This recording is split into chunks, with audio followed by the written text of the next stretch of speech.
Recognize the gentlelady from California, Ms. Sanchez, for 5 minutes. Thank you, Madam Chairwoman, and thank you to all the panelists who are here today.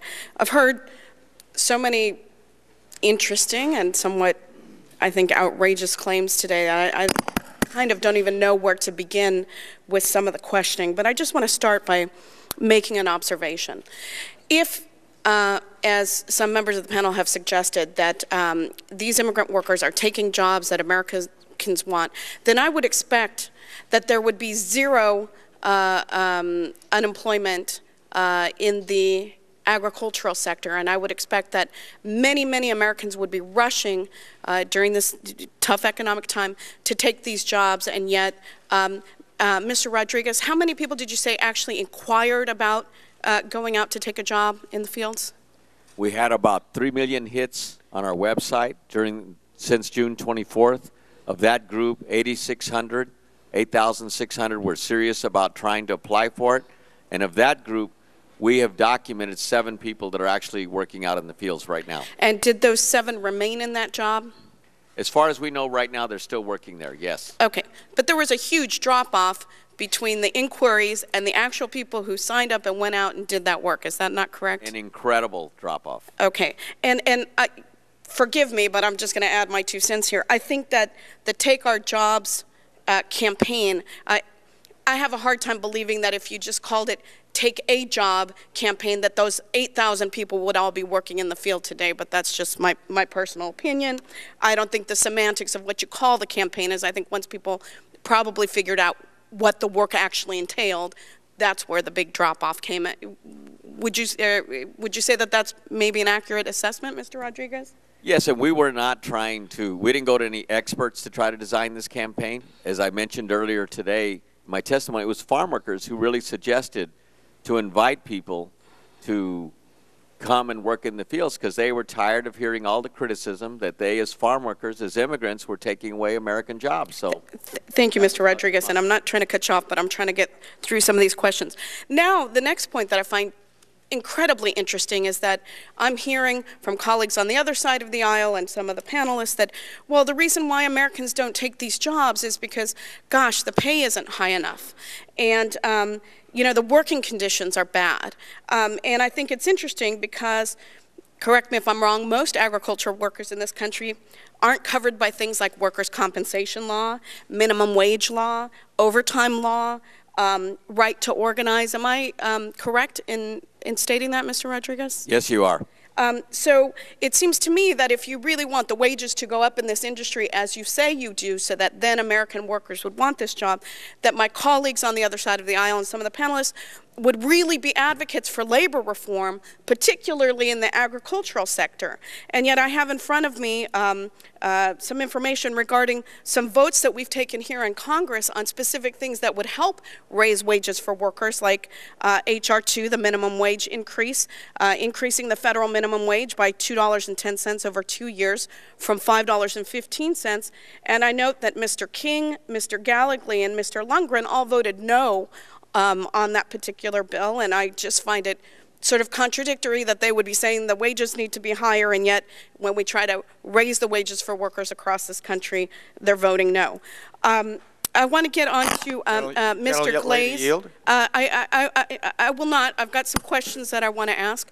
Mr. Glaze, you spoke of the number of farms, including many in my home state of California, who have moved or are considering moving their operations overseas. And I would like for you to talk in a little bit greater detail about why a farm would move operations to another country and what that does to our local economies in this country when those farms relocate. And how can we reduce the incentive for those farms to relocate in other countries? Thank you, Congresswoman. Well, essentially, I'm a small business person, and I need to make a profit. I operate by supply and demand, world supply, and essentially, if a farm is going to not be able to grow, harvest, pack, and sell its crop at a profit, then that farmer's going to go out of business. That operate the foods that farmer was producing will come from somewhere else. Our apples compete with Chilean apples right now. The price of our Gale is are low right now, probably by about $2 a box because of the Chilean apples that are in the market. If I cannot continue to grow and produce apples and sell them at a profit, I'll go out of business. I won't have anything to pass on to the kid that was holding up the picking bucket. And everybody who's supported by that business here in the United States would lose their jobs as well, is that correct? Oh, certainly. We have, by the time we invest $1.6 million just to get our crop ready on the trees.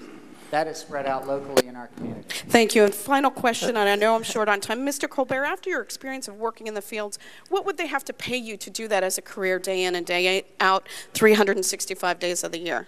Whatever the SAG minimum wage is.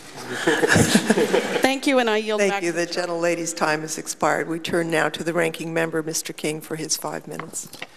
Well, thank you, Madam Chair. As I've listened to the testimony here, I've accumulated a whole list of things that need to be rebutted, and not the least of which is the minimum wage position. It's pretty interesting to me to hear the testimony of Mr. Glaze that he pays his workers $93 a day for 9 hours work. That works out to be $10.33 an hour. And to hear Ms. Sanchez say that there are not laws that apply to ag workers, and it's true to some degree, and we need to just increase the minimum wage so that we can increase the wages to farm workers and be accused of being, let me say, inconsistent with the rationale. But I think the evidence is right here before us. If Mr. Glaze is paying what he says, and I absolutely believe him, and the minimum wage in the United States is currently $7.25 an hour, there must be a reason Mr. Glaze pays more than the minimum wage, and that's called supply and demand, as I've heard some of the witnesses reference, and I'm sure Dr. Swain would address that within that context. I have said, labor is a commodity. I spent a lot of time as labor. I think more time as labor than anybody else on this panel, and it's always been supply and demand. And I've looked at the people that competed against me for those jobs, and I've known that I had to do a better job and show up on time and produce more work per hour, or somebody was going to be looking over my shoulder to take that job. And I started on the pipeline in the construction business with those workers that dug ditch by hand, and if they got tired and couldn't dig, excuse me, and they had to stop and rest on the shovel, somebody was sitting on the dirt pile to come down and take the shovel out of their hand. These were Americans lined up to take jobs. The back of the line piece of this, Mr. Rodriguez's testimony that they would go to the back of the line, and I think it's important that we understand where that line is. If you look at the lines in each of the countries where people have lined up to legally apply to come to America, and I have great respect for those who want to achieve the American dream. But that line is about 50 million long if you add up the accumulated visas out there and the various varieties that we have. And the waiting period of time from Mexico, I don't know that I can speak to that factually, but we know that is several years, and it might be 7 or 8 or 9 years. And it's about that period of time even to bring in a family member from, let's say, a foreign country. So the back of the line, if we're going to talk about the back of the line, it's behind the 50 million. It's not in front of the 50 million. And then I often hear the statement that they would, within the context of the broader version of comprehensive immigration reform, that they would learn English and pay a fine. And the fine started out at $500 and went to $750 and then perhaps $1,500. Learning English is not a penalty. It is a good thing. Wherever in the world you have English, you can go anywhere in the world and get a job. So I'd say that's a benefit to do that. The 72-hour rule, yes, it exists, but think about this subject is not specifically addressed here in this testimony. This subject that we're talking about is the rule of law. And the 72-hour rule says Mr. Lundgren has 10 seconds to know that a bill is coming up because the rule is waived or ignored or not respected. When we don't respect the rule of law, that's the product that we get. And so I will say the central argument is an essential pillar of American exceptionalism, the rule of law. And we're trying to figure out how to reconcile it after it's been ignored for so long.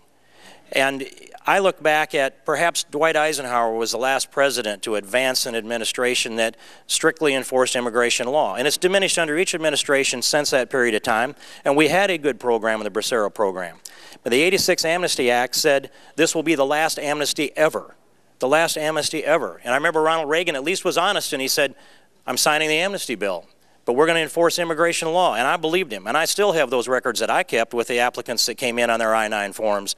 But nobody ever showed up to look at those documents, and the enforcement diminished administration after administration. And now there's been bred a contempt for the rule of law, and we're here with the debate before this panel that seems to argue that we should just simply disregard all the law breaking that's gone on because we haven't enforced the law, and now the argument that I've heard is we can't enforce the law. Well, we can, we must. We must reestablish the rule of law, and I don't suggest that we go out and chase people down and round them up and put them in train cars to go back to their home country. I suggest that we enforce the law at the local level with cooperation of local law enforcement officials in the spirit of the 287G program. I suggest that we look to each other, our neighbors, and understand that if there's someone standing on the line, on the clock, being paid, and they're unlawfully working in the United States, then they're taking a job that a legal worker can do, whether they're a legal immigrant or whether they're an illegal immigrant. And this country has an oversupply of underskilled labor. That's why the people that grow up around me that decided they didn't want to go on and get a higher education can no longer punch the clock and make the same money that an educated high school teacher does. It's half the money in my neighborhood. And I would just conclude as I watch the gavel start to move here, rather than ask a question, I'll just make this point. I watched Mr. Colbert. I did finally watch you. I saw the video. I watched you picking beans, and I believe you did. And I also watched you said packing corn, but I was watching you unpack corn. And I know you don't do that out there on the cornfield. It gets packed into the crate and gets shipped out here. So I'm just going to presume they ran the film backwards. You were making productive work. And I'd conclude my statement and yield back the balance of my time. The gentleman's time has expired. Madam Chair, could Mr. Colbert be given a minute or two to respond? Mr. Chairman, I didn't actually ask a question, and I don't think I disparaged him. I think I actually complimented him. Well, perhaps Mr. Gonzalez will give the witness a minute of his time. Mr. Gonzalez is now recognized for 5 minutes. Mr. Colbert, do you wish to respond to Mr. King? I didn't really understand the statement. It's confusing. Were you implying that I was not actually doing the work that I was depicted as doing? Would the gentleman yield, Mr. Gonzalez? Would the gentleman yield? Let's suspend all those rules just since we're dealing with Mr. Colbert. He's just trying to respond to some sort of an opening statement or question. Y'all can just talk to each other. So there's a general yield here. That would be nice. Thank you. Sure. Thank you, Mr. Gonzalez, for yielding. I only made the point that in watching the film on YouTube of the event of you and Chair Lofgren working there on the farm, that as I watched you handling corn, in Iowa we know corn, and that's what we do. I know. And I know that actually there's corn that gets brought into Iowa, sweet corn, in wooden crates like you were working with that are wired together once they're full. And I thought it was curious that on the farm where you harvest the corn, I was watching you actually unload a crate rather than load the crate. So it was curious to me that it looked like the corn was going the wrong direction, and I only presumed they must have run the film backwards. That was my point then, Mr. Colbert. And I'd yield back to the gentleman, now been cleared. Mr. Gonzalez. Mr. Gonzalez has the time. Sure, Mrs. Colbert. Which direction was the corn going? Well, I want to make sure that if I get this answer wrong, I can't be held for perjury. I was packing corn. I was a corn packer. And I packed it, I put it in the trucks, and I iced it down to keep it at 38 degrees so it wouldn't go through the process where the sugar turns into starch. And we got that corn out that day. I was a corn packer.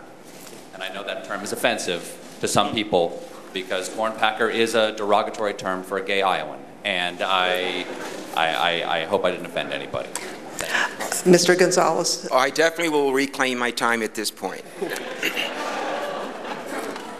Dr. Swain, because of your background, your studies, your accomplishments, which are incredible, you have an idea about legal principles, and we're up here and we espouse them all the time. Most of us here are lawyers on this particular committee, and you'll hear the rule of law, nation of laws, not man. But there's another one, it's equal justice under the law, and I think we're familiar with that.